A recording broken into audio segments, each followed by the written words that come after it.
1:08. Buenas noches, amigos. ¿Estáis dispuestos a pasar un poco de miedo? Ese es el planteamiento. Hacía tiempo que no lo sentíamos, pero sabéis, la radio es siempre sorpresa. Y es sorpresa porque cuando uno está pergeñando ciertos temas, han pasado muchas cosas esta semana que tienen que ver con la genética, impresionante lo que se ha descubierto. Hay historias de arqueología también alucinantes que tenéis que conocer. Y estábamos nosotros, bueno, pues haciendo el pequeño gran puzzle de cada semana. Pero de pronto nos llegó una familia que pedía ayuda. Todavía no podemos responderles, pero os voy a contar una cosa, y es que hacía mucho tiempo que a mí un caso, una historia y sobre todo unas voces no me ponían los pelos de punta. Ayer mismo estaba yo en mi despacho volviendo a revisar algunas de las voces que quiero poneros hoy. Y de verdad que, no sé, sentí algo como muy antiguo, como muy viejo. Un sonido peculiar para los que hemos escuchado tantas veces esa historia tan polémica y rara de la psicofonía. No podemos decir qué son, evidentemente. Pero nada más comenzar este programa de Milenio 3, este nuevo viaje en la nave del misterio, quiero poneros una de esas grabaciones que nos ha llegado. La familia lo está pasando mal, investigaremos. Yo creo que no hay que obsesionarse porque en estos casos, cuando en una casa empiezan a ocurrir cosas, evidentemente la percepción se amplía, la sensibilidad está a flor de piel, y una familia que lo pasa mal a veces incluso observa, escucha cosas donde no las hay. Pero lo curioso es que en el amplio archivo que han ido haciendo de su propio caso, pues hay cosas sumamente interesantes. Yo os voy a poner una de esas grabaciones. Se han obtenido en una casa cualquiera, de gente sencilla, normal, trabajadora en Córdoba. Y llevan un tiempo escuchando voces que parecen de niños. Pero allí no hay niños o niñas. Se escucha, yo creo, perfectamente, tanto que voy a pedir a nuestro compañero Noel Calero que en este momento concreto baje la música, pongamos la grabación que está repetida 3 veces, y yo quiero que vosotros de inmediato a las vías de contacto absolutamente habituales de Milenio 3 nos vayáis diciendo lo que escucháis, porque va a ser a partir de la segunda hora, justamente en la segunda hora, cuando abramos el expediente de este caso y podamos mostrar otras grabaciones. Ha sido el impacto fuerte el que nos ha producido esta historia, esta petición de ayuda, este caso que está ocurriendo ahora, que hemos decidido cambiar radicalmente nuestro primer tema y hablar de otra gente que lo ha pasado muy mal enfrentándose quizá a lo sobrenatural. No hay que avergonzarse.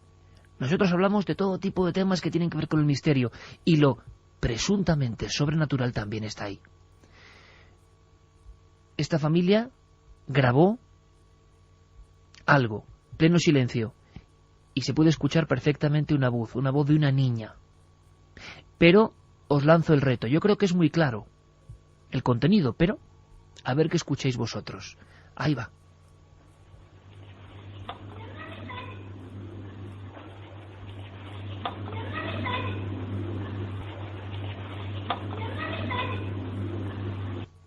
¿Tú has escuchado algo, Carmen? Buenas madrugadas, Iker. Pues sí, se escucha la voz de una niña que parece de corta edad, muy a lo lejos, una típica voz psicofónica. Pero con el tono y timbre que diría el profesor Germán de Argumosa, ¿eh? Sí, y además dice cosas que, como siempre o casi siempre en las psicofonías, no son nada agradables. No me hagas daño. Pues ahí está el documento. A ver qué entendéis vosotros. Pero tenemos más grabaciones. Han ido llegando porque había un archivo importante de unas 50 o 60 en diferentes momentos. Lo que ocurre es que podemos decir ya que la inmensa mayoría no son, creemos, sonidos fuera de lo natural. ¿Tú has escuchado, Santiago? Buenas noches. Buenas noches, Iker. La verdad es que la psicofonía es impresionante, pero yo no estoy tan seguro como Carmen. La verdad, se distingue muy bien una voz femenina, una voz de corta edad, pero la verdad es que no he sido capaz de distinguir qué palabras, que se nota que hay palabras y que hay sílabas, pero no he conseguido identificarlas. A lo mejor si la vamos poniendo un poco más, pues me consigo enterar. Vamos a hacer una cosa, Santi, vamos a volver a escucharla y os cuento una cosa. Hay alguna grabación que a mí sí me ha sorprendido, que tendremos que analizar con prudencia y con paciencia, porque entra de lleno en lo que queremos comentaros esta noche. El asunto de las apariciones tan antiguas, ¿verdad? Tan compañeras del hombre desde el principio. Bueno, pues con los móviles, de forma aparentemente accidental, esta familia, ya bastante inquieta y a la que pedimos tranquilidad y sosiego, porque nunca el nerviosismo, ¿verdad?, lleva a ningún sitio, aunque es fácil decirlo cuando uno lo ve desde fuera, pero sí que es cierto que la sugestión, y más colectiva, suele ser mala compañera de la visión casi científica de estos hechos. Y es que hay una filmación con un móvil que a mí me ha sorprendido. Seguramente tiene explicación, pero es el cuarto de estudio de la niña, quiero que lo imaginéis. De una niña, bueno, de una joven, casi rozando la veintena. Y está girando en su habitación con el móvil, esa visión del móvil fragmentada casi, y se ve perfectamente bajo el escritorio, con los libros de estudio, con una lamparita, que se mete alguien. O sea, que hay una especie de sombra muy oscura, como agazapada, que está como ocultándose además, que está como escondiéndose. La visión simple, en apenas fragmentos de segundo, a mí me recordó a algunos casos célebres, ¿no?, donde otros testigos afirmaban que sentían que había alguien con ellos y que de pronto unas sombras un poco alargadas pues casi reptaban o se escondían en ciertos lugares. Esta filmación es curiosa. Seguiremos investigando y vamos a ver, casi en tiempo real podemos ir comentándoles más cosas. Si tenéis dudas, y abrimos los contactos, porque aquí cada uno interpreta, sí que es cierto que la voz de la niña es muy clara y que es esa voz como de fondo. No es una voz dicha al micrófono, es como si el aire arrastrase los vocablos. Vamos a volver a escucharla, Noel.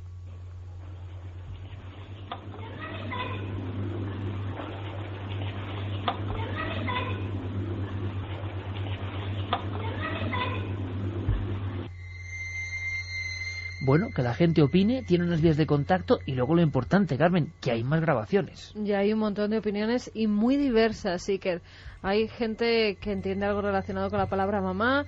Bueno, hay muy diversas teorías, pero vamos a ir recogiendo en las vías de contacto lo que escucha cada uno de nuestros oyentes. Milenio3 con número @cadenaser.com si nos escriben a través del correo electrónico 27640, palabra clave Milenio, espacio vuestros mensajes, y también la página web Milenio3, vamos, en el foro de Milenio3, la página web de la cadena SER, www.cadenaser.com, y también está la encuesta Iker, que está ya en ikerjimenez.com, y que tiene un sentido tanto como unas películas que tienes aquí, porque el cine va a ser también protagonista en algún aspecto. Bueno, no el cine, personas de cine.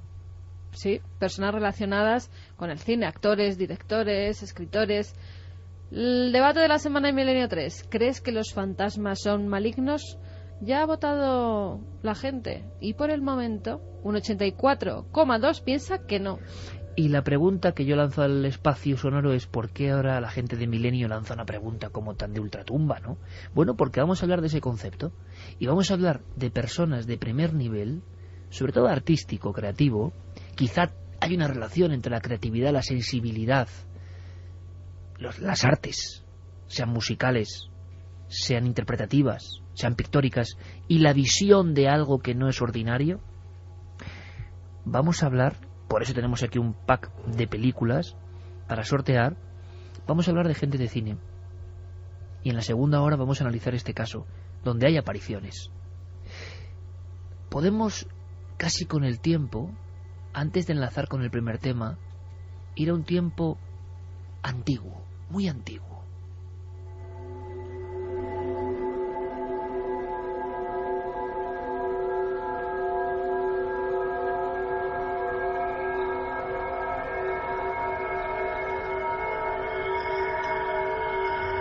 Una y 18 minutos. Gracias por incorporaros a este viaje. Fijaos, hay una sección en el programa de televisión Hermano a la que llamamos Vio un fantasma. Yo creo que era un salto un poco sin red, porque nosotros jamás renegamos de las cosas que nos gustan y que son interesantes y que han interesado al hombre no ahora sino desde siempre. Santiago Camacho fue el heraldo, y sigue siéndolo, de esos casos que sorprenden por la fama y en ocasiones, la mayoría, el prestigio que acompaña a personas que no son de nuestro país y que parece que hay menos rubor en contar que uno ha visto algo cuando está fuera de nuestras fronteras o en el mundo anglosajón. No tienen ningún reparo en contar que vieron quizá un fantasma. Pero Santi solo toca algunos casos. Y hemos pensado, cuando nos ha llegado este caso, que por qué no esta noche refrescar nuestra memoria colectiva con algunas historias. Pero viajando en el tiempo, nos encontramos con que las primeras crónicas, las más antiguas de la humanidad, y tengo el documento en la mano, hablan de un encuentro con un fantasma, y la presencia impone. Muchas veces os he hablado de la epopeya de Gilgamesh, un viaje en busca de la inmortalidad, un viaje a lo profundo del más allá hace 5000 años, en el mundo de Ur, en el mundo de las primeras ciudades, y cuentan que Gilgamesh, en mitad de la noche de la muerte, se encuentra a los espectros, se encuentra a Enkidu, se encuentra al fantasma, o lo que llamarán los griegos aparición, y está ahí como un fragmento del tiempo, como un insecto atrapado en ámbar, como una visión de dolor que no se escapa, que nos dice algo. Esta es la creencia que nace hace 5000 años, no en los libros ni en las revistas especializadas, hace 5000 años, pero yendo más allá, también en estas mismas noches en las que escuchaba esas voces que nos van a acompañar, me encontraba en una de las cuevas más oscuras y desconocidas del norte de Europa, del Paleolítico, Gonnersdorf. Hay muchas tablillas dibujadas con grabados como hacían los hombres de las cavernas. Hay una que le llaman el espectro. Tiene más de 20.000 años. Y una jauría, imaginaos amigos, de animales, de lo que parecen búfalos, algún que otro caballo, salen en estampida, salen como huyendo de la pared, de esa pared de roca arrancada y convertida en lienzo antiguo. ¿Y sabéis de qué huyen? De una especie de figura que está interpretada como la imagen arquetípica de un fantasma, el típico fantasma que todos tenemos en la mente hace 20.000 años, en una cueva del norte de Europa. Y desde hace 25.000 años hasta ahora, el ser humano, antes de conocer la escritura, antes de dominar el agua o el cielo, ya sabía que el fantasma existía y se aparecía. Quizá no sepamos lo que es, pero mucha gente lo ve. Nuestra misión esta noche, que recordéis y os impresionéis con testimonios de primera calidad. Empezamos con uno, con un actor de cine que se llama, Carmen... Se llama Keanu Reeves. Conocido de todo el mundo. Su historia oculta quizá no sea tan conocida. Veo que sigue bien la terapia. Así callan las voces y puedo dormir. Necesito dormir, John. Necesito que me ayude, padre. ¿Tú? ¿Me ayuda? ¿Qué clase de...? Yo no... Oye, escucha... Esa manifestación no era la habitual. Use su don. Escuche el éter. Si oye algo inusual, hágamelo saber. Vamos, usted no necesita este amuleto. Será como volver a los viejos tiempos.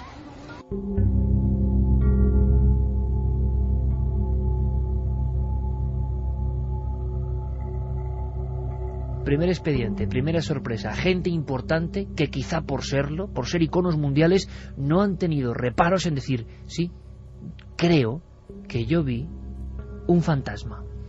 Pues escuchábamos un fragmento de la película Constantine, y esta película es importante en la vida de Keanu Reeves porque justo cuando están en el estreno de la película es cuando él se decide a contar su verdadera historia de terror, historias con fantasmas, historia en la que él asegura en una entrevista que ve muertos.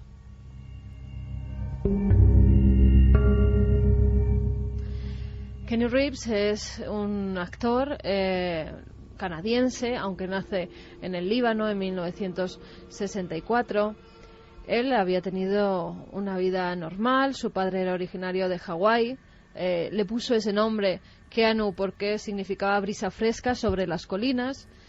Su padre les abandona muy jóvenes, la madre y su hermana se van a vivir a Canadá, y es en Canadá cuando tiene su primera experiencia. Era una casa completamente normal, una casa bastante humilde. El abandono de su padre hace que la madre tenga que mantener a toda la familia. Keanu está en su casa, está jugando con su hermana en su habitación. Tienen una vecina que hace de niñera cuando son pequeñitos. Hay que decir que tan solo tenía 5 años, Iker. La hermana ya estaba durmiendo, la niñera estaba recogiendo la habitación, los juguetes, y él estaba sentado en la cama. Es entonces cuando tiene la primera experiencia fantasmal, Iker, que ha contado a todos los medios de comunicación americanos. Él dice que cuando está sentado, está mirando hacia la puerta y ve que algo empieza a atravesar esa madera. Es como una especie de masa blanca. Dice literalmente, no tiene cuerpo ni piernas, e inmediatamente traspasa toda la habitación delante de él y tal como ha aparecido, desaparece.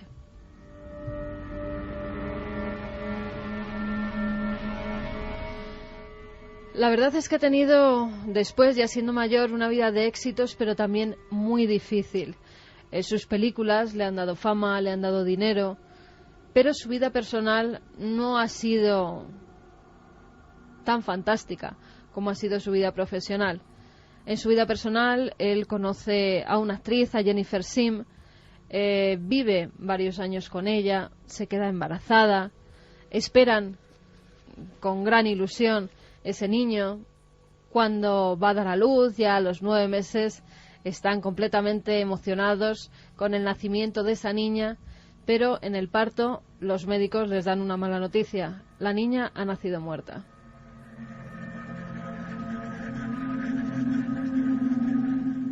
Caen en una gran depresión, tanto Keanu como Jennifer.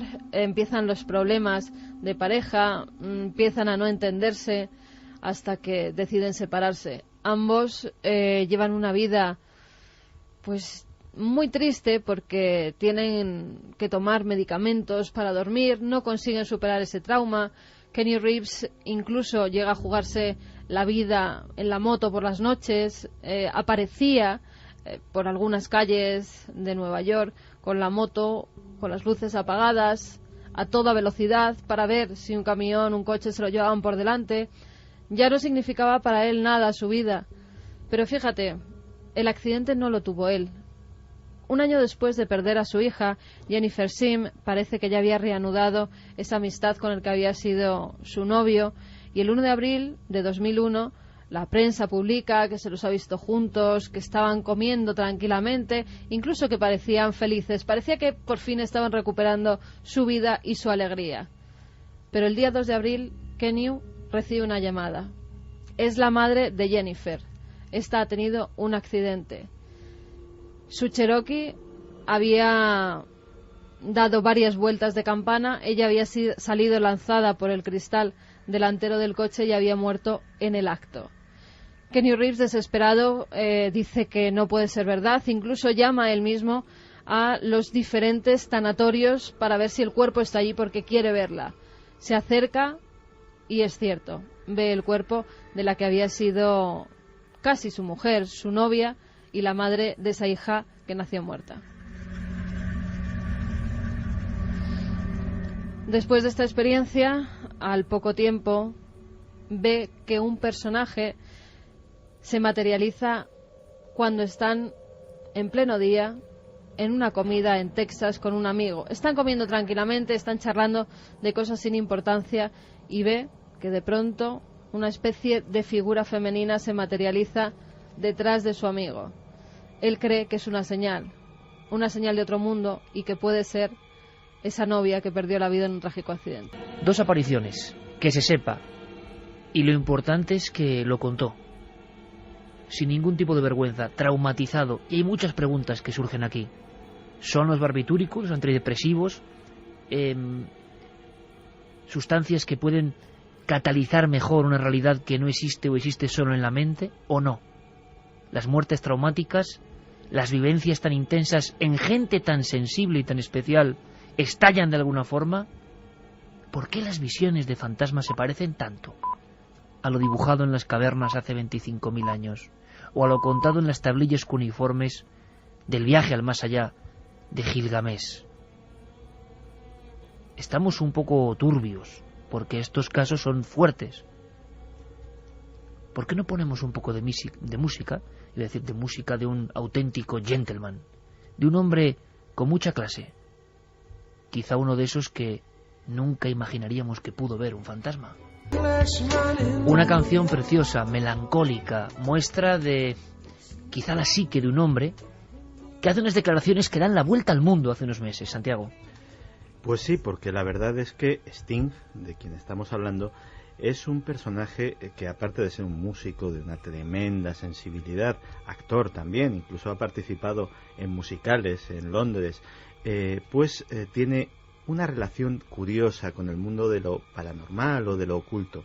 Una relación que se remonta desde hace mucho tiempo, porque mucho antes de que Sting, el personaje, naciera a la opinión pública, había un niño que se llamaba Gordon Sumner, que luego sería Sting, que vivía en una pequeña casita en Newcastle, donde con muy corta edad, como le sucede a muchos británicos, de hecho incluso tuvimos un SMS en su momento declarándolo aquí en directo en nuestro programa, pues a veces en el jardín de su casa veía extraños hombres que él no sabía de qué época eran, ataviados con cascos, con escudos, con lanzas. Luego, cuando fue al colegio, supo que eran soldados romanos o que era lo que parecían, y no sabía si achacarlo a algo de su fantasía infantil o si realmente a esa corta edad pues ya tenía una sensibilidad especial, como dicen que tienen muchos niños, para ver lo que es invisible para los adultos. Pero bueno, pasaron los años, terminó la escuela. El niño Gordon se hizo profesor de educación física, tenía la música como hobby, y poco a poco ese hobby fue dejando paso a una profesión exitosa. Y esa profesión exitosa le llevó de esa pequeña casita en Newcastle a una lujosa casa en Highgate, en el norte de Londres, en una zona privilegiada de esa ciudad, donde empezaron a suceder cosas, y esto sí es lo que ha declarado públicamente. Es curioso porque la historia de lo que le sucede a Sting en su casa de Highgate se parece muchísimo, y los oyentes lo podrán comprobar, a la sucesión de acontecimientos de la famosa película Poltergeist. Y es que al llegar a esta casa, lo primero que empieza a notar, al principio piensa que es fruto del despiste, a veces, ya sabes, en las mudanzas se pierden cosas, pero luego con el paso de los meses siguió sucediendo, y es que objetos que claramente habían sido dejados conscientemente en un lugar desaparecían para no volver a ser vistos nunca. Nada valioso, un bolígrafo, un vaso, una prenda de vestir, pero el misterio, el pequeño misterio, estaba ahí. El pequeño misterio fue haciéndose cada vez más grande cuando Sting parecía que había recuperado algo de esa sensibilidad de niño, porque cuando se acostaba por la noche, primero empezó a oír susurros. Luego, con el paso del tiempo, los susurros fueron siendo cada vez más fuertes y las palabras cada vez más reconocibles. Alguien, como en esa psicofonía que hemos oído hace un rato, le hablaba, y él estaba despierto. A veces las palabras, cuando prendía la luz, continuaban durante unos segundos. No le dio más importancia porque pensaba que tal vez se trataba de estas sensaciones que tiene uno en el duermevela, de estos sueños, de este momento en el que uno no está ni enteramente despierto, ni enteramente dormido. Sin embargo, todo cambió cuando nació su hija. los sucesos comenzaron y sobre todo sucedió uno que ya le despejó absolutamente toda duda de que en aquella casa pasaba algo que escapaba a su control. Una noche en que no había susurros, curiosamente, lo que hubo fueron gritos pidiendo auxilio. Era su hija. Salían de la habitación de su hija. Como todo padre alarmado, se levantó corriendo, abrió la puerta y la escena que tenía ante sus ojos era digna precisamente de esa película. La habitación de la niña había sido decorado pues con todo el amor que los padres ponen en estas cosas. Y a Sting le gustaban los móviles, los juguetitos estos que se cuelgan del techo y que tienen piezas que flotan y que también le agradan mucho a los niños. Había varios en la habitación. Aquellos móviles estaban girando enloquecidos, como si tuvieran un motor que los impulsaba a toda velocidad. La niña se había dado cuenta y estaba asustada porque, a pesar de que apenas podía hablar, se daba cuenta de que aquello era antinatural. Por supuesto, la primera idea racional que se le ocurrió fue mirar la ventana, una corriente de aire. Estaba todo cerrado. Así que sacó a su hija de la cuna, se la llevó en brazos, cerró la puerta y tomó una decisión. Una decisión curiosa, al menos para nosotros, pero a lo mejor no tan curiosa si eres un inglés de pura cepa y has mamado estas historias desde pequeño. Y es que recurrió a un grupo de cazafantasmas profesionales, llamémoslo así, de parapsicólogos. Supongo que parecidos a nuestro grupo EPTA o a otros por el estilo que han circulado por nuestro país. Y el caso es que algo de éxito debieron de tener, porque efectivamente lo que relata Sting es que tras la intervención de este grupo de parapsicólogos, la casa quedó tranquila, las cosas dejaron de perderse, los susurros se callaron y los juguetes no se movieron más que para hacer reír a la niña. 1:37. Vías abiertas 27640, palabra clave milenio, para contarnos vuestras experiencias, vuestra opinión sobre las voces. La investigación comienza en la segunda hora de esas otras voces, algunas yo creo que bastante impresionantes. También en milenio3@cadenaser.com y en la web de la cadena Ser. Estoy acordándome ahora e incorporo otro caso a la limón antes de que Carmen nos cuente otra historia de una célebre actriz cuyo suceso ya podemos definir casi como grave. Pero cuando Santiago Camacho estaba hablando de esa zona de Londres, me acuerdo perfectamente cómo un verano coincidimos con un gran deportista español. Acabó de jugar una final de la Copa de Europa. Guardameta de todos conocidos del equipo del Arsenal de Londres, Almunia.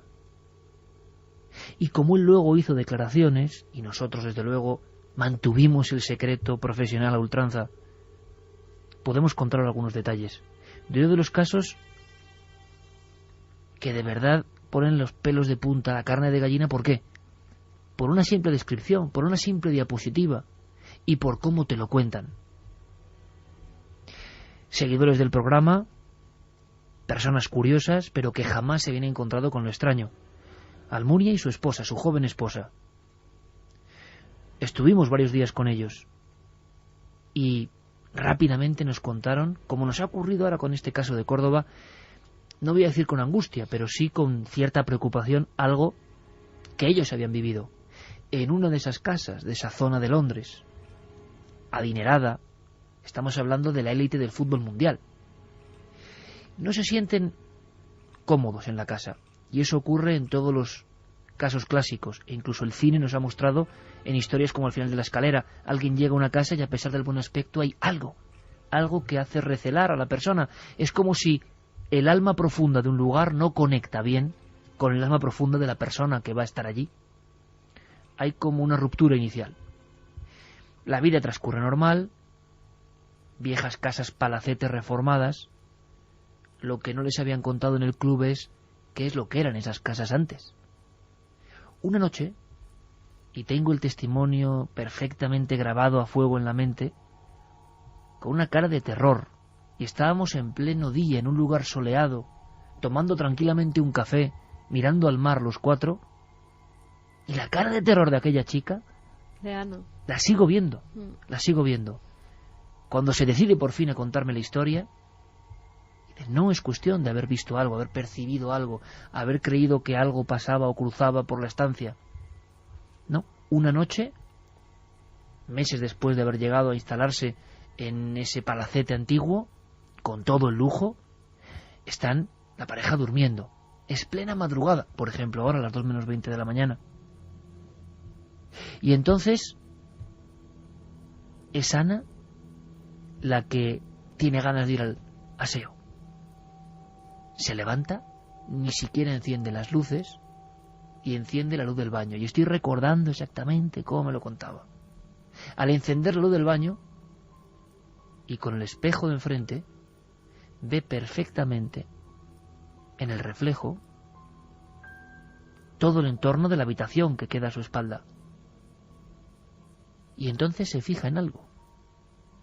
Y es que junto a su marido, apoyada en la cama, hay una figura. No es una visión, es una figura que parece física, que está sentada, dándoles la espalda, encorvada, con una especie de capazo o de manta que lo cubre, como si fuese un mendigo que se protege del frío, sentado físicamente en la cama, junto al cuerpo, inerte, dormido, inconsciente, un cuerpo de 1,90 de un gran deportista como es Almunia, el navarro Almunia. ¿Os imagináis el momento en que esa chica ve perfectamente en el espejo eso? Cuando se gira pensando que es lo que contaba Santiago Camacho ahora mismo. La ensoñación, el duermevela, cuando nos despertamos en plena noche y no sabemos qué hemos hecho realmente, a dónde hemos ido. Se gira y ve perfectamente la misma figura. Pero no solo eso, distingue que esa figura tiene algo en la mano. Tiene una especie o de candil, o de luz, o de farol, que proyecta incluso un poco de claridad. Es entonces cuando da un grito, cuando despierta a su marido y cuando aquello se disuelve. Ocurrió no muy lejos de la casa de Sting. ¿Qué era esa casa antes? Desde luego ellos investigaron sobre el pasado del propio domicilio. Era un hospital psiquiátrico. Un viejo hospital psiquiátrico reformado.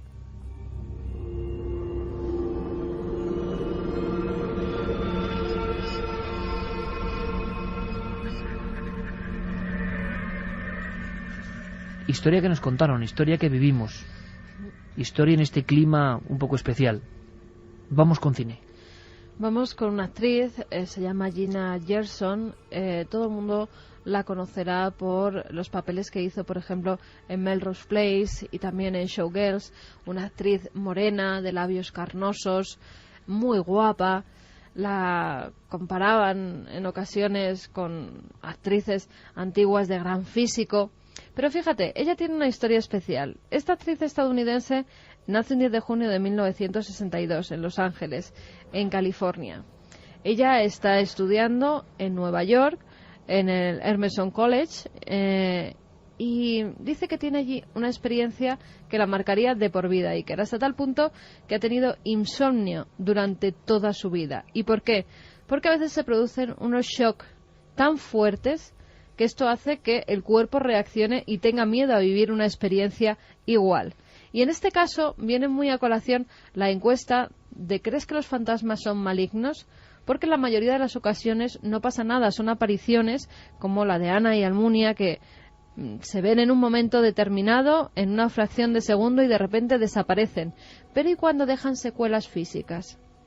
Es el caso de Gina, que por las noches, siendo estudiante universitaria, estando en la habitación de esa residencia de estudiantes, empieza a vivir una serie de fenómenos. Por las noches, cuando se iba a dormir, creía que en sueños era atacada por alguien. Pero cuando se levantaba por la mañana, tenía moratones, tenía arañazos. Su compañera de habitación decía que estaba dormida, pero que parecía tener unas extrañas pesadillas. Incluso Iker llegaron a sujetarla a la cama para ver si era ella misma la que se hacía esos rasguños, esos arañazos, y no era así. Ella soñaba con un personaje grande, un hombre calvo, muy fuerte, con una expresión muy agresiva, que siempre la cogía del cuello. Por la mañana se levantaba con marcas en el cuello. Pero fíjate, en esta ocasión, ella sí lo ha contado a la televisión. Esto era lo que decía.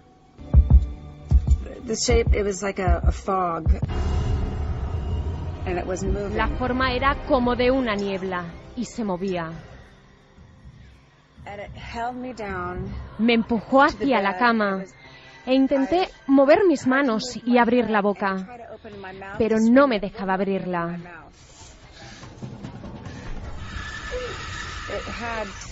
Tenía como la forma de una cara y con hombros, y no me dejaba moverme. De cualquier forma, no era una buena energía. Físicamente sentía como si no me dejara respirar. Pensaba que me iba a morir.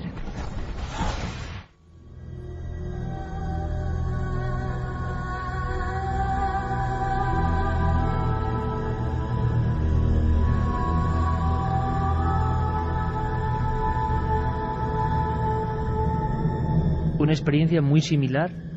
Realmente lo que hemos escuchado es el testimonio de Belinda Carlisle, otra célebre cantante en este caso, que contaba algo prácticamente idéntico.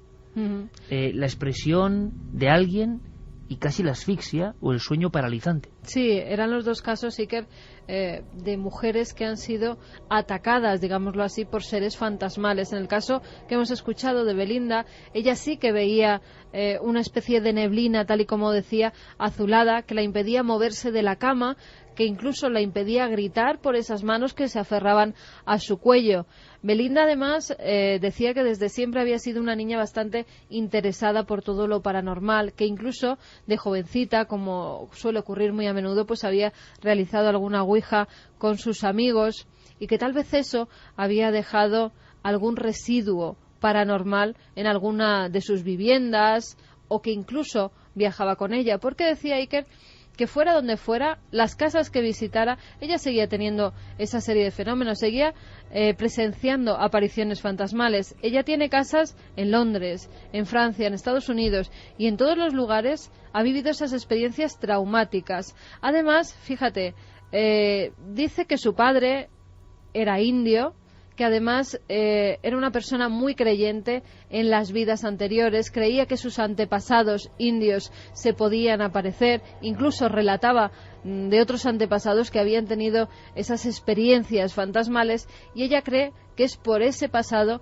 que también le persiguen los fantasmas. Ya lo tiene como una cosa normal, pero fíjate, Iker, tuvo que estar en tratamiento durante varios años e incluso llegó a estar ingresada tras vivir una experiencia que hoy por hoy no han podido explicar. Ella, con 17 años, está en casa de sus padres en California, está sentada en una silla, había estado leyendo, en un momento dado empieza a tener mucho sueño, se duerme y se despierta con el roce de alguien que la toca el brazo.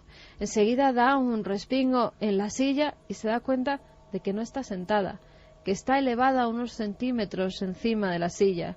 Su madre es testigo de esos hechos. Eso le causa un trauma a Iker, que durante días no la deja dormir, que durante días además está como en estado de shock, hasta que sus padres deciden ingresarla en un centro para que intenten explicarla por qué ha vivido esa serie de fenómenos. Pero la otra persona de la que hablábamos, son Gina, dos casos muy parecidos, tanto en la actriz como en la cantante. Son muy parecidos porque además tienen en común que ha sido en la cama, que ellas, en el caso de Belinda, estaba despierta y consciente. En el caso de Gina no, era siempre como un sueño, una pesadilla en la que se aparecía un hombre grande, un hombre calvo. Parecía además que iba vestido de otra época y era muy agresivo. Y además quedémonos con esos datos porque luego tendrán un significado para explicar su historia. Cosa importante, actriz importante dentro del mundo de Hollywood, y Belinda Carlisle contándolo con esta absoluta frialdad, esas agresiones, esa expresión, una de las cantantes que más discos vendió en los años 80 y parte de los 90. ¿Escuchamos ahora a Gina Gershon? Escuchamos a Gina cómo tiene esas apariciones y lo que significan para ella. Y podía sentir aquellas presencias allí. Fui literalmente levantada y tenía rasguños y rozaduras en mi cuerpo. Había definitivamente una energía muy violenta en mi habitación. Pues Gina decide investigar. Cuando ocurren estas cosas, quieren saber por qué ocurren, si ese lugar ha tenido una historia. Si ese lugar, que en otra ocasión, en otros años, fue habitado por otras personas, si ha tenido algún suceso truculento dentro de esas paredes. Y sí que lo tenía. Ese edificio antiguamente había sido una casa de citas, una casa de prostitutas, donde la persona que cuidaba, entre comillas, a esas mujeres era un hombre grande, calvo, el mismo que se la representaba a ella en sueños. Un hombre que propinaba grandes palizas a esas mujeres que se ganaban la vida con su cuerpo y que dicen que incluso pudo matar a alguna. He encontrado los números. Corresponden a la casa prefabricada de tu madre. Es ahí a donde debemos ir. No me hagas esto. Por favor. Ya sé lo que parece. ¿Quieres que vayamos al lugar donde se supone que pasará? ¿Estás loco? Tenemos que intentarlo. Todos moriremos. Quedaos ahí. Llego enseguida. No, si vamos a las cuevas seguro que nos salvaremos. Dijiste que ahí estaríamos a salvo. No nos salvaremos en las cuevas. Ni en ningún lado. La radiación penetrará 1 kilómetro en la corteza terrestre. ¿Entiendes? Nuestra única oportunidad es ir a donde nos guían los números. Allí es donde debemos ir. No pienso creerte. Voces muy altas, discusiones, escena de cine, señales del futuro, Next, tantas películas que tienen que ver con lo paranormal. Muchas personas nos han preguntado por qué esa conexión de lo misterioso, de lo sobrenatural, con uno de los actores y de las voces dobladas al castellano sigue siendo igual de reconocible, de Nicolas Cage. Nicolas Cage tuvo una experiencia traumática en otra casa de leyenda. Hizo como un desafío a la propia leyenda.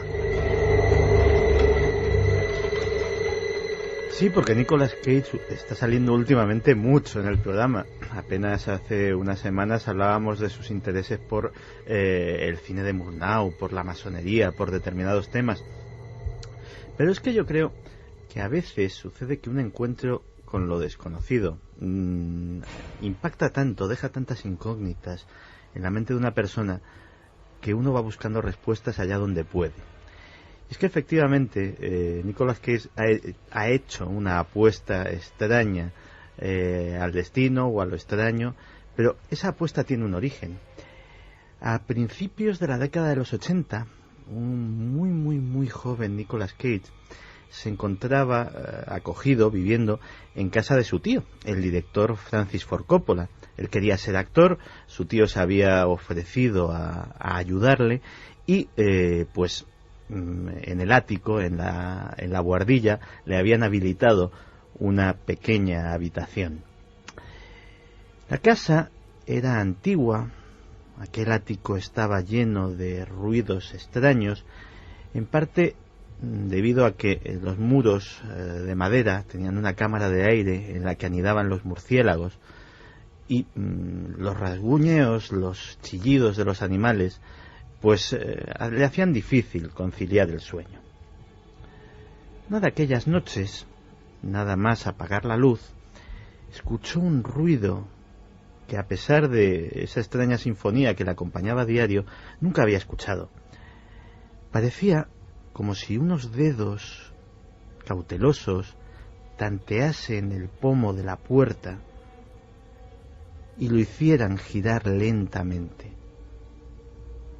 Encendió la luz de la habitación y efectivamente pudo comprobar que esto estaba sucediendo.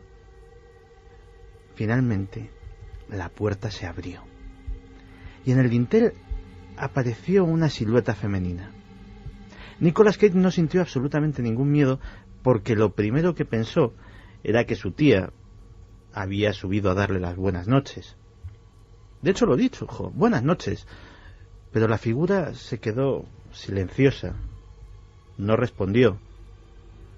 Y Nicholas sintió un escalofrío cuando aquella silueta extendió uno de sus brazos hacia él y comenzó a avanzar. No tanto porque avanzase, sino porque comprobó que se deslizaba, que no había pies ni piernas que se moviesen debajo de aquella silueta. Y a medida que se fue acercando, él fue distinguiendo más detalles de la figura, en especial una larga cabellera negra que le cubría el rostro, como en estas películas japonesas de fantasmas. Nicholas estaba paralizado, pero en un momento dado consiguió gritar, y a falta de un arma mejor, arrojó la almohada que tenía a mano, se la arrojó a la silueta. La almohada atravesó limpiamente aquella forma, pero aquella precaria defensa algún tipo de efecto debió de tener, porque la figura comenzó a desvanecerse lentamente en el aire ante los atónitos ojos del joven. Por supuesto, esa misma noche, sin atender ni a ruegos ni a peticiones, Nicolas Cage abandonó definitivamente la casa de su tío. Sin embargo, como te decía antes, pues algo quedó. Y ese reto lo hizo hace muy pocos años al comprar posiblemente la que es la casa encantada más célebre y más reconocida de los Estados Unidos, la mansión Lalaurie en Nueva Orleans. Para los que no conozcan la historia, y la contamos en su día en Cuarto Milenio, se trata de un lugar donde en plena época de la esclavitud un médico demente cometió atrocidades inimaginables contra los esclavos negros, torturas, mutilaciones, disecciones sin anestesia. Y bueno, desde entonces, con ese terrorífico pasado, se dice que en su interior se ven formas, se escuchan voces, suceden cosas extrañas.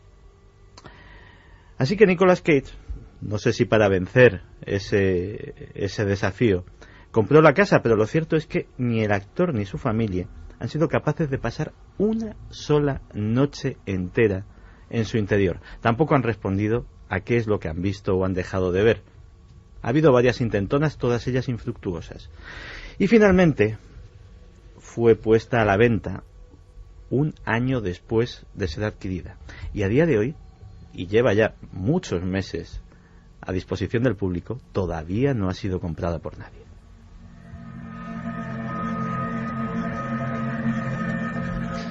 Nicolas Cage, Keanu Reeves, Belinda Carlisle, protagonistas que lo hicieron público. No estamos hablando solo de gente célebre e importante, reconocida a nivel mundial, sino que además fueron lo suficientemente valientes para decir sí, creo que yo he visto un fantasma. Y hacerlo con todos los detalles, cosa que yo creo que, por ejemplo, en España, con esa vergüenza o ese rubor que tenemos, o quizá porque la gente no ha visto estas cosas, aunque no lo creo, pues no podemos ni imaginarlo. Personajes que, y estáis escuchando las declaraciones, lo dijeron como para hacer un autoexorcismo, para quitarse ese peso, esa angustia. En la segunda hora continuamos con casos de personas célebres que seguro que ya no vais a poder olvidar. La cara oculta de estos ídolos, sus encuentros con lo luminoso, lo extraño, quizá con un fantasma. Y abrimos también nuestro capítulo de investigación de un caso. 2 y 8 minutos. Empezamos nuestro programa, amigos de Milenio 3, primero invitándoos a la participación. Ahora pasaremos con los muchos mensajes que están llegando. Nos pedís que repitamos una de las psicofonías, hay más. Pero quiero que en esta noche de apariciones, en esta noche clásica, en esta noche de terrores o de vivencias personales, que cada uno estará interpretando y viendo con la pantalla de proyección de su imaginación, quiero que escuchéis a Juana, una mujer de Córdoba, porque es la dueña de la casa donde están ocurriendo estas grabaciones. Uno ya he dicho que a mí me impresionaba, que investigaremos para saber si tiene explicación natural, ante todo un mensaje de tranquilidad, que parecía una figura que se agazapaba debajo de un escritorio, de un estudio. Esta es Juana, que nos cuenta un poco cómo empezaba su familia entera a darse cuenta de que algo que tiene que ver con los niños, y ahí no hay niños pequeños, se hacía sentir en la casa.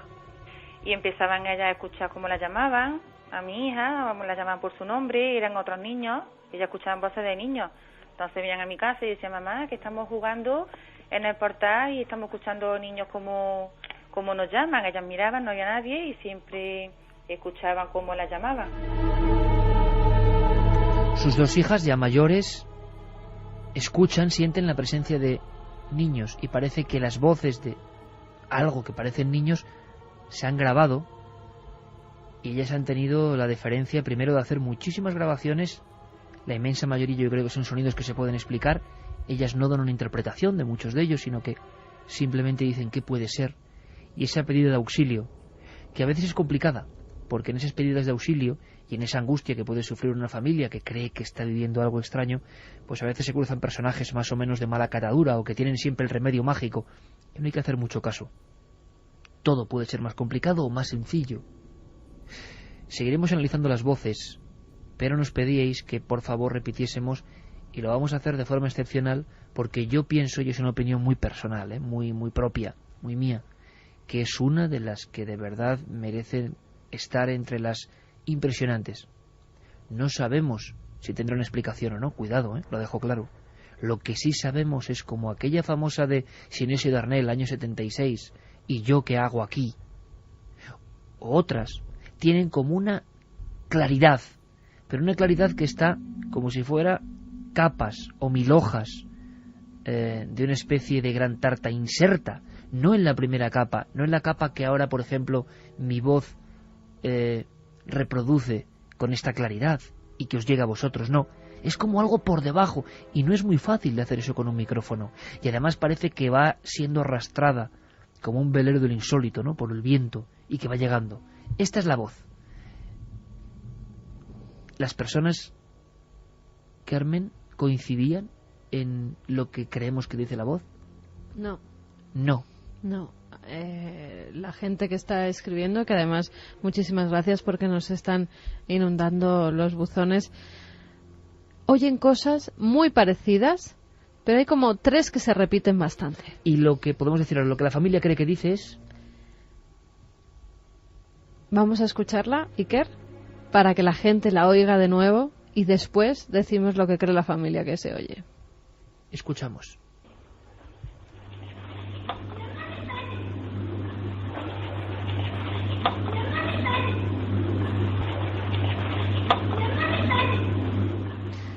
No me hagas daño. No me hagáis daño. No me hagáis daño. ¿Daño quién? ¿Qué? Seguimos. Tenemos un par de casos o 3 más que queremos que conozcáis de gente importante, porque de fondo hay una muestra que es la valentía. La valentía, conforme gente ha ascendido a la cima del éxito, conforme han tenido más influencia, menos rubor, menos vergüenza en contarlo. Seguramente gente sencilla, como cualquiera de nosotros, cualquiera de vosotros, ha podido tener experiencias, pero que lo digan mitos o iconos, que saben lo que se juegan, yo creo que es importante, ¿verdad? Dieron luz verde a sus sentimientos porque en la mayoría de los casos les producía angustia. Una noticia, un teletipo, una crónica, una estrella de Hollywood que muere a destiempo, un muñeco roto, iba para estrella, para gran estrella. ¿Os acordáis del Joker? De la última película de Batman. Él también vio algo antes de morir. Posiblemente murió como consecuencia de una sobredosis de pastillas para dormir. Es que algunas píldoras fueron encontradas muy cerca de la habitación, dice esta información de CNN. La mujer que trabaja en el edificio, una mujer que trabaja en el edificio, fue a despertarlo esta mañana porque tenía una cita con un masajista en el apartamento ahí en el Soho donde él estaba, y dice que cuando trató de despertarlo el joven no respondió. Ella inmediatamente llamó a la policía y llegaron hasta el lugar, y a las 3:30 de la tarde el joven actor fue declarado. Crónica de una defunción. uno de tantas estrellas que parece que no saben asimilar el enorme impacto de su trabajo. Y el personaje histriónico, estrambótico del Joker le había encumbrado a Heath Ledger. Eso es, estaba en su mejor momento, Iker. Este hombre, muy joven cuando muere, a los 28 años es cuando pierde la vida. Oíamos esa noticia emitida el 22 de enero del año 2008, que además todo Hollywood quedó muy impresionado porque fue por una serie de pastillas que él tomaba para el insomnio. Al parecer no podía dormir por las noches, había algo que rondaba por su cabeza que no le dejaba conciliar el sueño. Este chico había tenido gran éxito con otras películas como Monster Ball o Black Mountain, en la que hacía de un homosexual, tenía el cariño de todo Hollywood, pero, como bien decías, ese último papel, el de Joker, que ni siquiera vio cómo se estrenaba, ni siquiera llegó para ver ese papel estelar que había hecho, pues le había encumbrado a la fama. Heather tenía una vida feliz, aunque complicada. Había tenido una novia, Michelle Williams, con la que había tenido una hija, Matilda Rose. Se habían separado, parecía que sus caracteres no conciliaban uno con otro, se llevaban muy mal, tenían fuertes discusiones, hasta que pierde la vida. Otra vez, Carmen, el efecto ese de una pareja que se lleva mal, que hay tensión, que saltan chispas, y en ese entorno de tensión psíquica es cuando pasan algunas cosas. Sí, pasan algunas cosas, en este caso, después.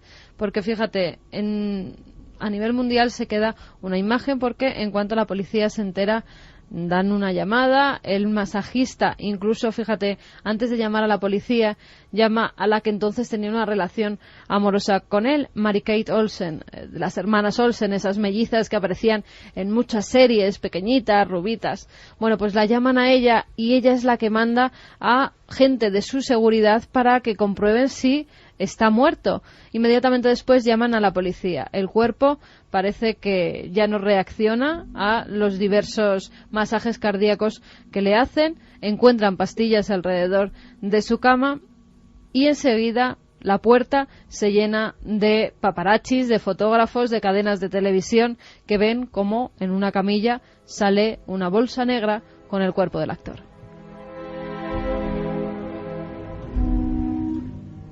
Ha muerto en esa casa la que había sido su novia y la madre de su hija, Michelle Williams. Se queda estupefacta ante la noticia. No se la esperaba y sí lo intuía por lo mal que estaba psicológicamente su exnovio. Y empieza al cabo de unos meses a decir que Heath Ledger se le aparece. No en una ocasión, sino en más, Iker. E incluso la primera vez se despierta muy asustada porque cree que alguien ha entrado en su piso. Ella está sola con la niña, empieza a oír como si alguien moviera los muebles, se levanta inmediatamente y allí no hay nadie. Pero sí que ve como una sombra se disuelve rápidamente por una de las paredes. No le da más importancia hasta que otro día ya se presenta y dice que ve su figura y que incluso la habla. Es su exnovio que la dice que perdone por no estar allí para cuidar a la hija de ambos.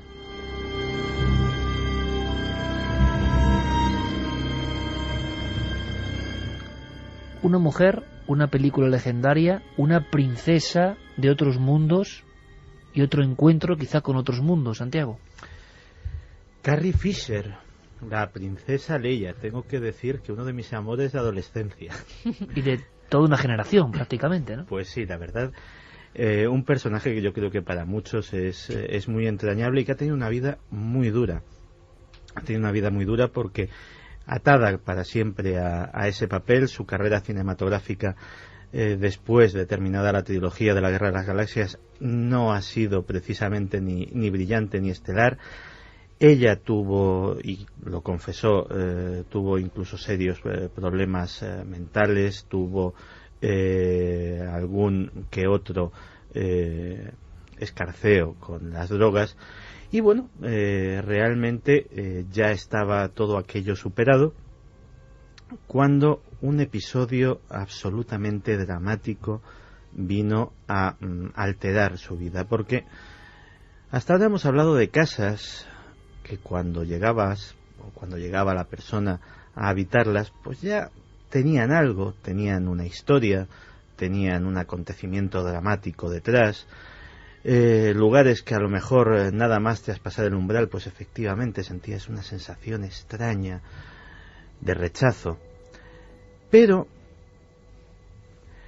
Carrie vivía en una casa elegida, acogedora, normal, una casa bastante grande, y donde tenía por costumbre pues acoger en la habitación de invitados pues a amigos, a amigas que acudían a pasar el fin de semana o que venían de otras ciudades a verla, y uno de ellos era un famoso político norteamericano, Gregory Stevens, que era asesor de comunicación del Partido Republicano. Un hombre de 42 años, con una brillante carrera política por delante, uno de los genios de la comunicación y del marketing político de Washington, y que sin embargo estaba pasando por horas también bajas. De hecho había ido a refugiarse un poco en casa de su amiga, porque no olvidemos que el Partido Republicano es el equivalente pues a lo que vendría a ser un partido conservador, como el Partido Popular en España,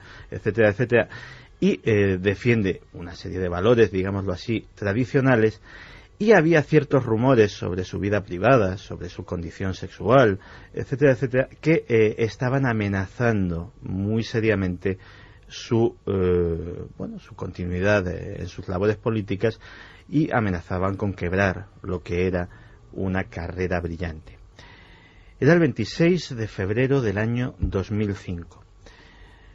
Y parece ser que ni el consuelo de su amiga, ni el haberse retirado a un lugar donde ningún periodista podría encontrarle, hicieron recapacitar a Gregory Stevens, y tomó una mala decisión. Y es que esa noche del 26 de febrero de 2005, cuando fue a ver cómo estaba su invitado, se lo encontró cadáver. A su alrededor había una serie de pastillas, había una serie de frascos vacíos, un cóctel mortal que es muy difícil, a pesar de que todavía es controversia, es muy difícil pensar que hubiese sido tomado por simple accidente o exceso. Lo más probable es que fuera un suicidio. Había una tragedia ya de por sí. La mente de Carrie Fisher no era precisamente la más equilibrada del mundo, pero cuando empezaron a suceder cosas en las semanas siguientes en la casa, cuando las luces empezaron a apagarse y a encenderse solas sin que nadie las accionase, cuando los grifos, más difíciles que el simple contacto eléctrico, aparecían soltando agua a toda presión sin que nadie hubiese pasado por allí, cuando comenzó a oírse ruido de pasos en el piso superior, Carrie comenzó a desmoronarse otra vez, recayó de nuevo en las drogas, y finalmente fue a sincerarse con la opinión pública, el hacer pública no solamente su condición de toxicómana, sino el hacer pública las terribles circunstancias que le habían hecho recaer, pues lo que le han hecho de alguna manera superar este hecho. Pero desde luego, a veces no hace falta mudarse a una casa que tenga una historia. A veces la historia sucede mientras estás viviendo en ella. Podría ser alguna interferencia de la base de Kirkland, pero lo dudo. A ver si lo recibe el sistema de seguimiento. Willy, vuelve a conectarte y dame el descentrado. ¿La estamos grabando? Desde el primer momento. Gracias, Elmer. No es interferencia de Kirkland. ¿Y la base de White Sands? ¿En esta frecuencia? No. A ver los satélites de defensa. ¿Qué tal el espionaje esta noche, muchachos? Vamos. Hace casi 15 años, otra película que pone en el firmamento de los astros de Hollywood a un muchacho bien parecido llamado Matthew McConaughey. Ha sido de las revistas, del esplendor de ser una estrella del séptimo arte, pero él también tiene una historia. Y como todos los protagonistas, y hay varias hilazones, el tipo de fenómenos, los traumas, bien sean conyugales, por la pérdida de un ser querido, por un suicidio o por la casa, y el tipo de fenómeno que estamos viendo que llega a agredir, como en el caso de Belinda Carlisle, a la persona, todo tiene una especie de patrón fijo. En los últimos 8 o 9 años, muchas estrellas han roto su silencio y lo han contado. Y Matthew fue casi uno de los últimos en incorporarse a la lista. Matthew es un actor tejano que nace en 1969 en una familia normal. Su madre era profesora, su padre jugador de fútbol americano. Él estudia cine en la Universidad de Austin, en Texas, y también hace sus pinitos como modelo. Ha trabajado luego en películas muy conocidas como Contact, escuchábamos el corte ahora mismo, también Amistad de Steven Spielberg, Tropic Thunder o Sáhara, donde conoció a la actriz española Penélope Cruz, con la que luego tuvo una relación. Pues bien, compra una casa en Los Ángeles y está esperando que lleguen los camiones de mudanzas para traerle todos los muebles que tenía en su antigua vivienda. Él decide esperar esa noche junto a su perro, coge una pequeña tienda de campaña, un saco de dormir, su perro que siempre le acompañaba, y decide pasar la noche en su nueva vivienda. Se duerme tranquilamente hasta que su perro le despierta. Grandes aullidos, grandes alaridos. Parecía que el perro estaba asustado, incluso que quería protegerle. Iba al saco de dormir donde estaba, se tumbaba encima de él y salía corriendo otra vez al pasillo para ladrar fuertemente. Ya un poco mosqueado por lo que podía ver o por si había entrado alguien en esa vivienda, que hasta que no había llegado él esa noche pues no tenía habitantes, decide salir al pasillo y decide salir con un bate de béisbol por si acaso algún ladrón había entrado. Y cuando sale se encuentra con algo que no esperaba Iker. Empieza a ver una especie de neblina azul que parece que hace una figura. Incluso él identifica una mujer anciana. Se queda estupefacto. El perro sale corriendo y él detrás. Y esa figura se desvanece. No sería la única vez que ve a la que desde entonces llamó Madame Blue. En otra ocasión, cuando ya la casa estaba amueblada, cuando ya vivía él allí, al pasar al lado de una mesa de cristal, escucha un fuerte golpe. ¡Pam! Y entonces ve cómo se materializa una moneda antigua, una moneda que ya no estaba en uso. De repente Madame Blue aparece otra vez. Esa neblina azul al lado de él. Dice que no es un ser malo, que es un ser que le acompaña, que es una dama que vivió en otra época y que no le hace ningún daño. Ambos conviven perfectamente.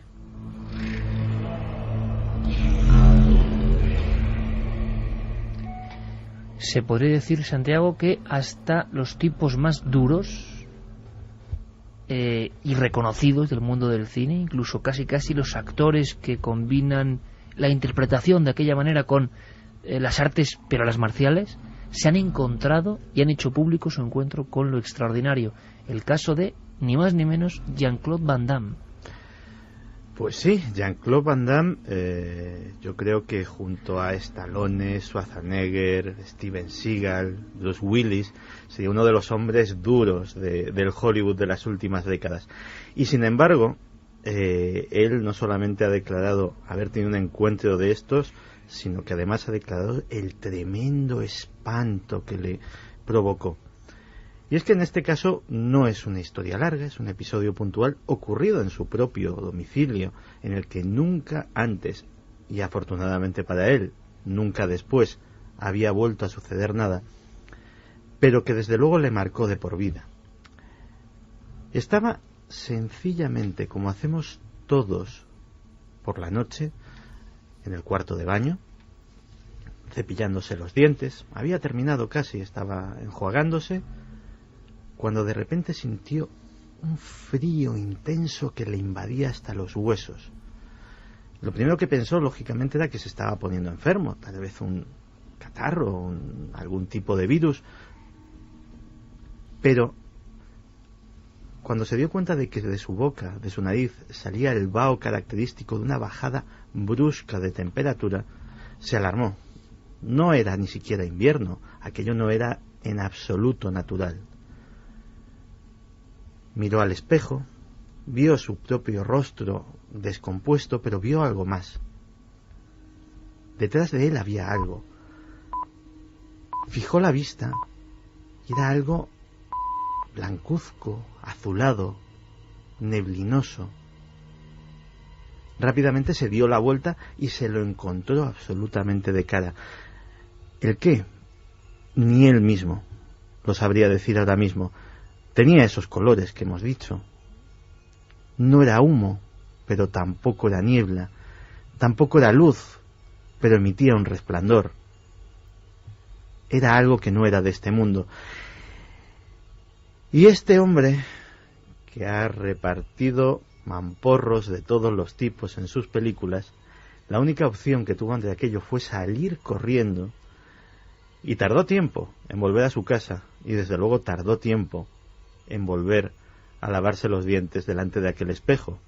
Y desde luego lo que declaró a la prensa a raíz de ese incidente es que desde ese momento creo firmemente en los fantasmas.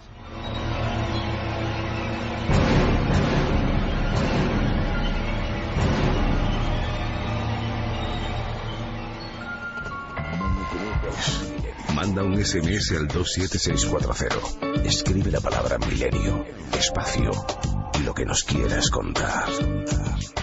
Comentaristas de Milenio 3. Sabemos que siempre hay alguien al otro lado. Y que hay muchísimos más personajes. ¿Personajes como cuáles? Santi, tú que has hecho la sección en Cuarto Milenio, ¿vio un fantasma?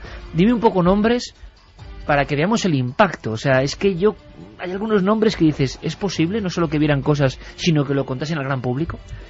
Pues mira, el listado sería inmenso, pero por citar unos pocos, Marlon Brando, que tenía una historia terrible detrás, Paul McCartney, que en varias ocasiones, no solamente con su madre, sino con el fallecido John Lennon, ha tenido algún tipo de incidente, Sharon Stone, que declaró hace relativamente poco que tuvo una experiencia cercana a la muerte. No es exactamente un fantasma, pero también está relacionado con nuestros temas.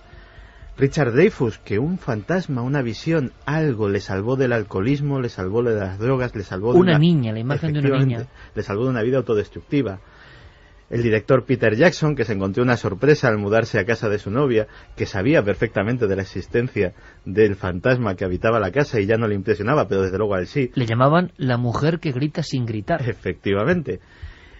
La actriz Neve Campbell, la famosa estrella de la serie de Scream, que protagonizó su propia película de terror en su propia casa.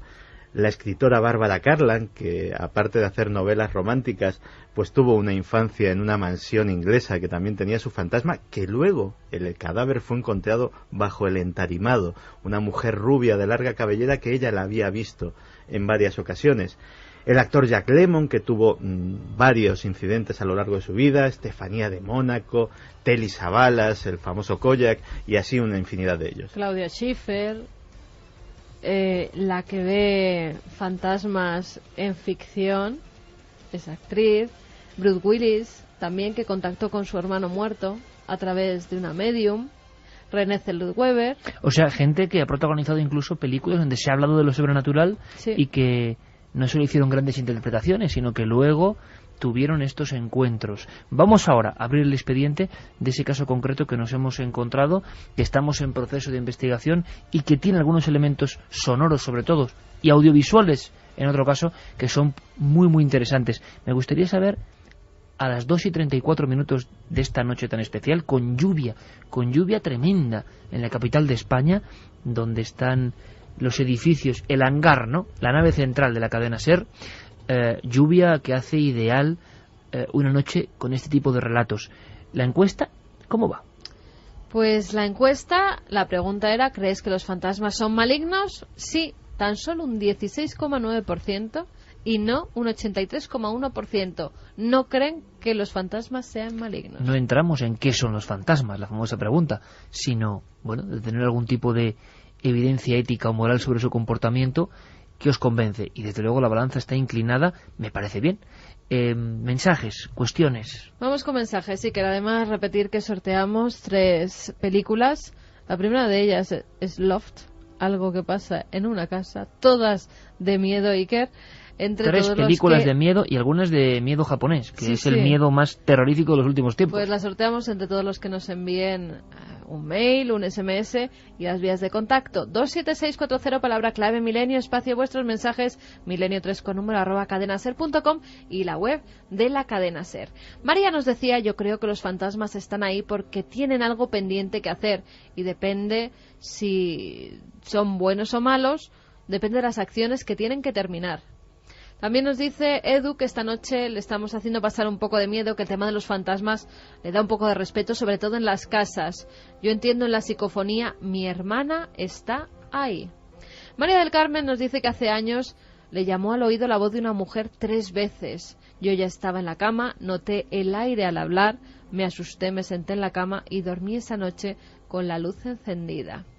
Miguel nos dice que eso que le pasó a esa actriz Belinda también le pasó a él en octubre de 2007 en una casa rural de Galicia, en Vicedo. Según me acosté y apagué la luz, noté cómo me sujetaban los brazos y las piernas y me intentaban asfixiar.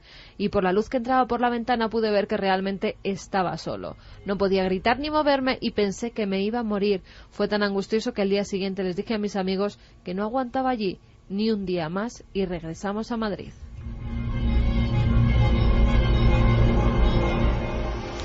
He tenido algunas experiencias que al principio me daban mucho miedo, pero han sido diferentes, por lo que creo que hay fantasmas con buenas o no tan buenas intenciones, al igual que en este plano terrenal dependiendo de su nivel evolutivo y energético. A menor nivel son opacos, formas oscuras o poco definidas, y a mayor nivel son claros, más definidos y luminosos, nos decía María José Cotillo desde Madrid. Por lo general, los fantasmas son seres apacibles que se quedaron en este lado por algún hecho que hace que no puedan ir más allá, algo que les quedó pendiente, pero seguramente puede que haya seres malignos. Pero no sé, es un enigma que seguramente alguien sacará el misterio a la luz, nos decía Matías Guevara. María del Carmen decía que está sola y que hubo una época en que ella veía escenas que sabía que eran reales, que estaban pasando o habían pasado, que luego dejaron de pasarla, que no le daba miedo en ninguno de los casos. Antonio Isla, en un piso que viví de pequeño, había un vecino que hacía espiritismo y alguna vez muchos vimos y oímos cosas. Rafita nos dice que un fantasma pasa de puerta a puerta en Plasencia, en el pasaje del Palacio de los Marqueses de Mirabel. Pues apuntamos para ir a investigar. José nos dice que es el chofer del fúnebre, que está de guardia en el tanatorio y que ya empezamos con los malos rollos, que aún así nos seguirá escuchando. Abrimos esa carpeta, la de la investigación pendiente. Una casa, una familia y, como ha ocurrido en otras ocasiones, una serie de interpretaciones. Aquí hay varios elementos novedosos. Seguimos escuchando a esta mujer, Juana, Córdoba, familia normal, y que ahora con la tecnología que cualquiera dispone, un móvil puede grabar audio y puede grabar vídeo, y han hecho la experiencia de, en la casa, dejando la casa cerrada, dejar el móvil grabando. También es una escena, ¿eh? Y han surgido cosas que les han ido asustando, y nosotros, ante todo, tenemos que decir que en lo posible que mantener la calma, que lo más probable es que todo tenga una explicación natural, una concatenación de hechos. Pero es cierto, no podemos faltar a la verdad, que nos han llamado poderosamente la atención algunas de las grabaciones. Escuchamos de nuevo a Juana para que visualicéis el caso, lo que le está ocurriendo ahora y desde hace unos meses. Mi marido, era pequeño, tendría 6 o 7 años, no tendría más. Y su hermano pues tendría unos 8 o 9. Entonces su padre se lo llevó a una finca que trabajaba él.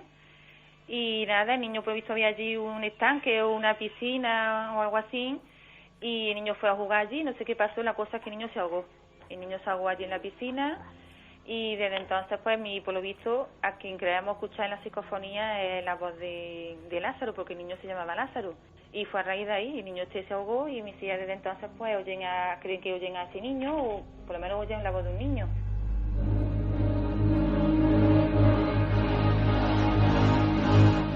Comprendemos incluso la interpretación, que las personas de una familia intenten hilar hechos para darles una explicación a cosas que están ocurriendo.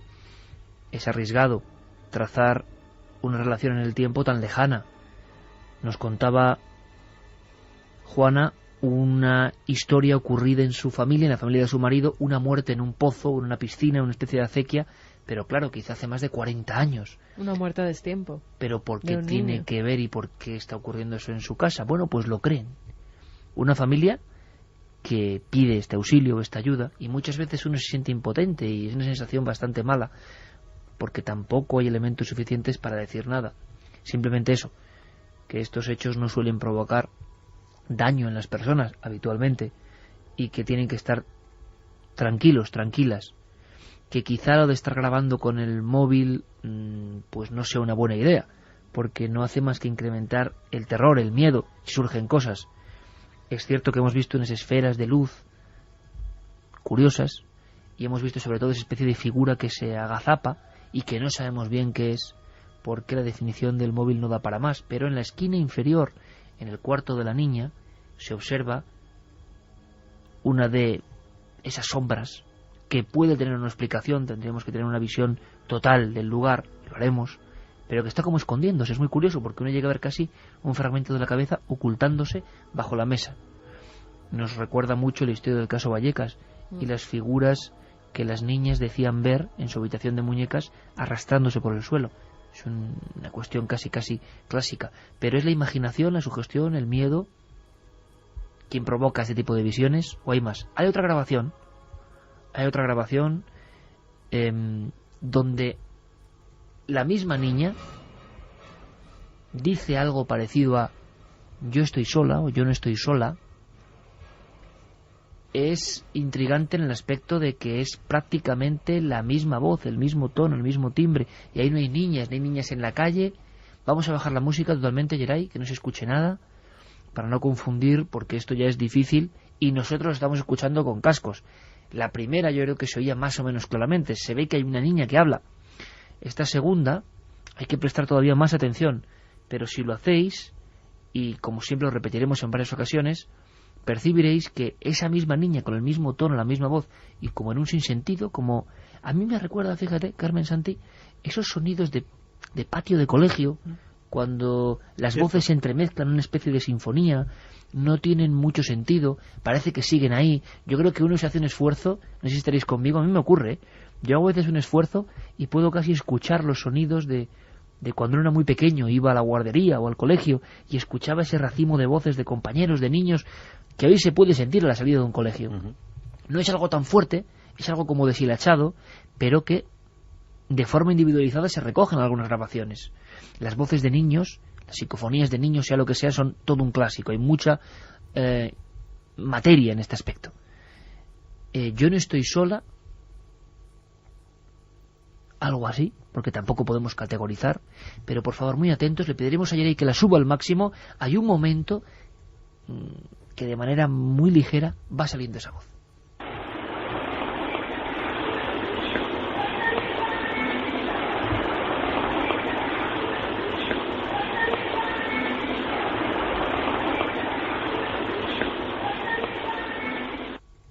No estoy sola. Yo creo que la escuchaba más o menos. Quizá nosotros tenemos el oído ya bastante preparado. Santi, ¿tú?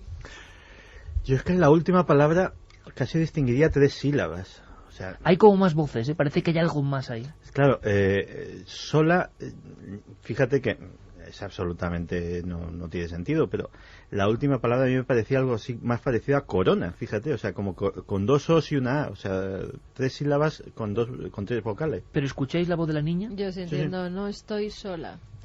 Pero sobre además, todo el tono, ¿no? Sí. Que es vamos a hacer una cosa, ya era importante. Como por debajo de la grabación normal. Exactamente. O sea, hay ruidos, si grabamos con un móvil o si grabamos con una grabadora, se escucha como nuestra voz ahora mismo. Ponemos a través una del niña micrófono, y se escucha este nivel. Pero luego hay como algo por debajo, que es lo que recoge esas voces psicofónicas que parecen que están muy lejanas, como si las recogiera de otro tiempo, y aparecen ahí. Voces muy lejanas. Vamos a hacer un experimento, si te parece, Geray. Nuestro compañero Geray Martínez, hoy a la limón, si la primera parte ha estado con nosotros también Noel Calero, se incorpora nuestro piloto habitual.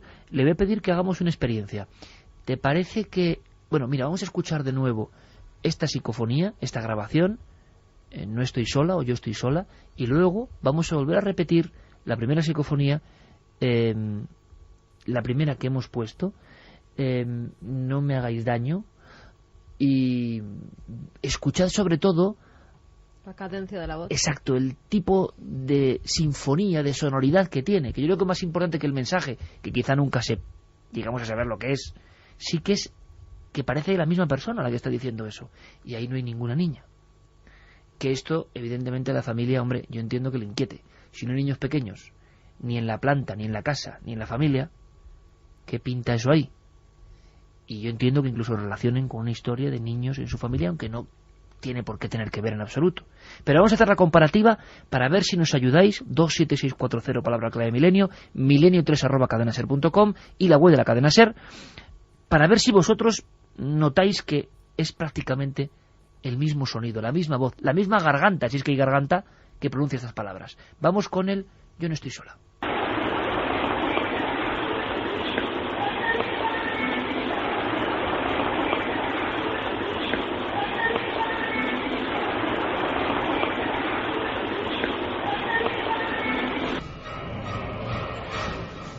2 y 46 minutos. No estoy sola, con una sonoridad. Además es que es... Antes, ¿eh? Sí, y es todo el clásico repertorio que decían los maestros de la transcomunicación o psicofonía. Voces cantarinas, voces que dan un mensaje que puede tener sentido o no, que parecen una canción cortada. Vamos ahora con la primera. No me hagáis daño.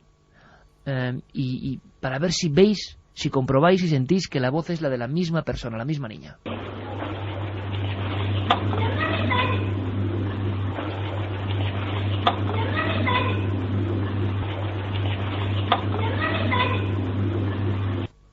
Esta hora se veía clarísima, claro, estábamos aquí Santi y yo. A mí no me parece la misma voz. A mí la primera a mí me parece de una niña más mayor y la segunda me parece de una niña más pequeña y más lejana. ¿Santi? Pero incluso la forma de la frase, en lo que es los agudos y la construcción, es casi igual. No lo sé, podría ser Son niñas, desde luego, no son niñas, desde ¿no? luego. O sea, es voz femenina de muy corta edad. Y podría ser la misma en dos registros muy diferentes, es decir, una más cantarina y otra más gritada, precisamente a lo mejor por la premura de esa frase, no me hagáis daño.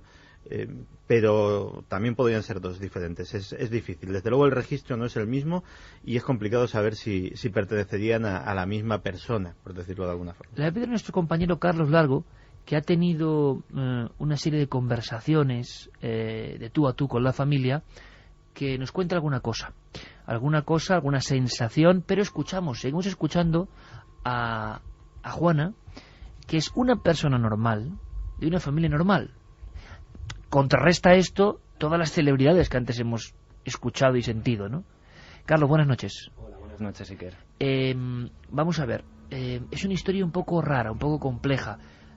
Escuchamos de nuevo a Juana, que nos cuenta, digamos, el día a día, lo que para ellos es el día a día, y nos aporta solo algún dato más. Se oían pasos en mi casa, pero como de chancla, de niños chiquitos, se oían voces. Siempre eso desde que han sido chiquitas. Luego la cosa parece que paró un poco, pero ya te digo, a raíz del año pasado, que yo empecé a trabajar en una casa, y mis hijas empezaron a venir conmigo a ayudarme allí, pues yo voy limpiando a la casa, y mis hijas vinieron a echarme una mano, y a raíz de esa casa, pues empezaron a pasarnos cosas más fuertes. Aparte de lo que creemos que son niños que es Lázaro, empezamos a escuchar otras voces, y voces que nos daban miedo, que no sabemos quiénes son, y en mi casa pues empezaron a abrirse puertas, y en todos lados mis hijas pues están asustadas. Comprendemos evidentemente la sensación, los fenómenos han ido creciendo, pero es el miedo, es el temor. A mí me gustaría que, entre todos, pudiésemos dar un poco un mensaje de tranquilidad y de calma a esta familia. Carlos, has mantenido una conversación, los fenómenos empiezan en cierto punto, pero se agravan en un instante concreto, hace no mucho tiempo. Sí, además, como decíais, estos fenómenos sobre todo se manifiestan delante de las niñas, delante de las hijas de Juani. Ella tan solo en una ocasión ha sentido como el susurro cerca de su oído, como si le llamaran, como si le dijeran nombres. De hecho, lo mencionaba en esa entrevista que he tenido. Y me contaba también un capítulo muy reciente de la semana pasada. Estaban sus hijas en casa de unas amigas. fuera de Córdoba, y bueno, pues allí directamente estaban ya de noche, se iban a disponer a acostarse, y de repente pues una de las amigas de una de sus hijas, de la mayor, empieza a sentir frío. Se lo comenta en este caso a la hija de Juani, que está con una temperatura muy baja, que siente pues eso, que está fría, con un sudor además muy agudo. Y bueno, pues la hija de Juani se acerca a ella, le dice que se tranquilice, que no pasa nada, y bueno, pues le dice que si por favor que se acuesten juntas en la misma cama, porque no se queda tranquila, porque estaba pues como con miedo de lo que podía pasar. Y bueno, pues relata Juani que su hija, cuando llega a casa, le cuenta que justamente cuando se van a disponer a acostarse, digamos que siente la piel fría de su amiga, y al mismo tiempo siente como alguien se posa sobre los pies de la cama de las dos en la que estaban, y cómo, digamos, se va agachando el colchón, o sea, como si alguien se estuviera tumbando, en este caso, a los pies de la cama de las niñas donde estaban. O sea que es prácticamente toda la familia la que vive sucesos. ¿Qué opináis, Carmen y Carlos? ¿Habéis podido visualizar algún material gráfico que podemos transmitir al público? Yo no sé si es bueno o malo, yo no sé qué podemos contar, porque ahora decimos, uno puede ser una central de información con un simple móvil, y yo no sé si es mejor intentar pasar del asunto o intentar cazar al asunto o tener más información, porque puede darle a uno más elementos para el miedo, el terror y la creación mental de más escenarios. ¿Qué os ha llamado la atención de las filmaciones? Hombre, a mí me ha llamado la atención esa sombra que puede ser explicable, son imágenes de un teléfono móvil, no tienen la misma resolución que si están grabadas, por ejemplo, con una videocámara. La persona que lo está grabando, no sé en qué condiciones lo está grabando, no sé si es de día, si tiene una luz por detrás que proyecta su sombra. Ella se está moviendo a lo largo de la habitación. Hay otra filmación en la que incluso parece que sale alguien de una puerta, y efectivamente está saliendo, no sé si será su hermana, su madre, alguien de una de las puertas del pasillo. Hay que ver cómo es la casa, las situaciones de las luces que tiene la casa, si puede ser que esos ruidos, esas voces provengan de algún sitio. Sería bueno estar en el sitio, estar in situ y ver las condiciones en las que se han hecho estas grabaciones, sobre todo, y además con un equipo profesional, porque no es lo mismo estar allí grabando de vez en cuando creen escuchar algo, cuando están asustadas, que ellas mismas pueden estar buscando cosas que en realidad a lo mejor no hay, o sí, pero tendremos que ir, Iker, o alguien de nuestro equipo, para verificar cómo es esa vivienda, qué ha ocurrido en esa vivienda, y también para hacer nuestras propias experiencias y ver si sale algo extraño. Ellos tienen visiones, Carlos, ya que esta noche va de visiones, no solo hay voces, sino que han llegado a ver cosas. Más que ver cosas, también han experimentado fenómenos, digamos, poltergeist. Se movían objetos. Contaba Juani también que en una ocasión en su casa vieron cómo las sillas se movían, por ejemplo. Y una cosa que me ha llamado mucho la atención y que, bueno, pues hablando con Juani me remarcaba que tenían bastante miedo, era esas veces en las que hacían referencia a los nombres de la propia familia. En este caso, por ejemplo, también hay un vídeo que a mí me ha impactado mucho, en el que sale el padre de familia, el hermano, en este caso, de Lázaro, del muchacho del que habla Juani, y justamente en ese momento en el que se refleja la imagen del padre, se oye una pequeña voz, pero se oye muy bajito, que dice "mi hermano". Entonces, digamos que ahí hay un vínculo también entre las grabaciones, en algunas ocasiones, con los propios miembros de la familia. Hay algunas que es seguro que hay que descartar, algunas de esas psicofonías. ¿La gran mayoría? Sí, porque... Pero pocas veces hemos visto una familia que haya obtenido tantas psicofonías, o crea que sean sonidos pero curiosos. Pueden ser errores, sí que... Es un buen trabajo de investigación, entre comillas, pero la inmensa mayoría pueden ser, lo decimos ya, yo creo, y es un mensaje para ellos que sabemos que están escuchando.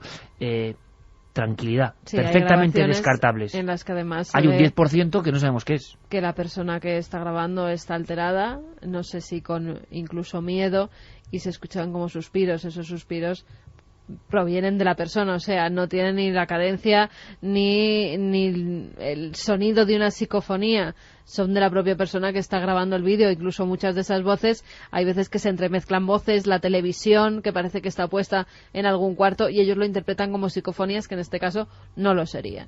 Santi, ¿qué podemos decir? Bueno, antes de que me digas algo, como consejo casi, qué se puede hacer, si nos ayuda la tecnología o no. Vamos a escuchar otra voz. Ya volvemos a quitar el sonido de fondo habitual de nuestro programa. Quiero que escuchéis otra, más difícil todavía. Esta ha sido como una especie de peldaños. Dice un nombre que creen que es Cristina, y está repetida en 3 ocasiones. Esto ya es, digamos, para avezados en la psicofonía. Hay que estar muy atentos con cascos. Nosotros tenemos evidentemente un sonido limpio, un sonido directo, susurrante. Como decía Carlos, es que son voces que parece que están ahí, pero están como muy por debajo. Solo algunas, como la de la niña de No me hagáis daño, parecen evidentes, o No estoy sola. Ahora es un nombre, salen varios nombres. Cristina.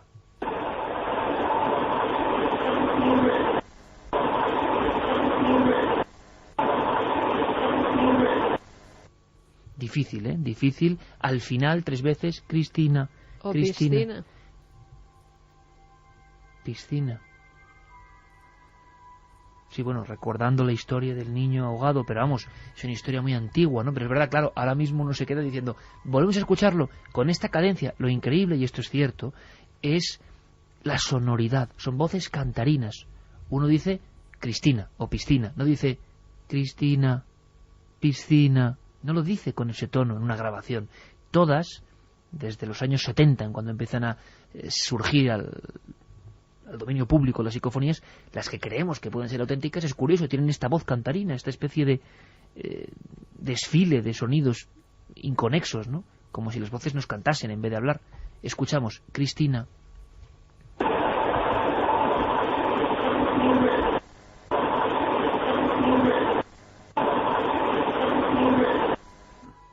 Pero sí, perfectamente puede ser piscina o... Santi, ¿qué podemos decir a estas personas? Pues vamos a ver. Yo, desde luego, no voy a estar nunca en contra de que se investiguen los fenómenos y de que el que pueda o el que se atreva se meta a ello, pero con una condición, y esta es la que nos estamos saltando aquí, que es el que... Una cosa es el que investiga el fenómeno y otra el que forma parte del fenómeno o está implicado en el fenómeno. Sí, señor, es una buena distinción. Es decir, por poner un ejemplo que vamos a entender todos. Todos podemos tener conocimientos más o menos rudimentarios de cómo funciona nuestra mente y un cierto grado de autoconocimiento. Pero cuando tenemos un problema psicológico, acudimos a un psicólogo, incluso los psicólogos, que podrían por su formación y por sus estudios, hacen autocuración. Efectivamente, ¿no? Caer en la tentación de autotratarse. Nunca lo hacen, acuden a un compañero. Pues esto sería más o menos lo mismo. Es muy difícil guardar la distancia de vida, la objetividad, cuando es algo que está ocurriendo en tu domicilio, te está asustando a ti, está afectando a los miembros de tu familia y encima está implicada tu historia personal antigua.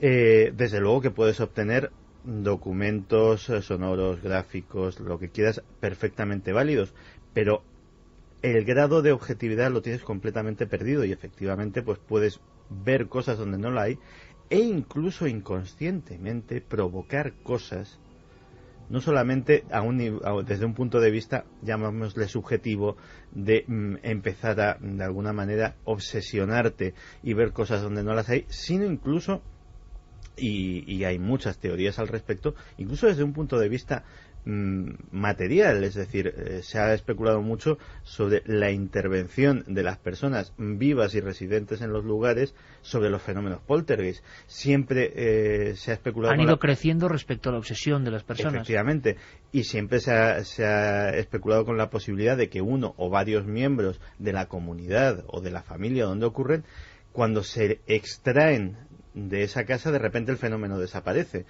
De alguna forma lo inducen o lo vehiculan. Con lo cual no me parece un juego demasiado poco peligroso, sino todo lo contrario. Tenemos que cortar aquí, Santiago, pero el tema es tan interesante y lo que ocurre es tan interesante que vamos a continuar a la tercera hora con algunas cosas, algunas recomendaciones. Eso de la manía persecutoria, ¿no? Gente que cree que lo extraño le persigue, aunque vaya a otra casa. Lo seguimos comentando por el caso merece la pena y muchas más noticias e historias. Eso sí, siempre en Milenio 3, siempre en la SER, pero después de las...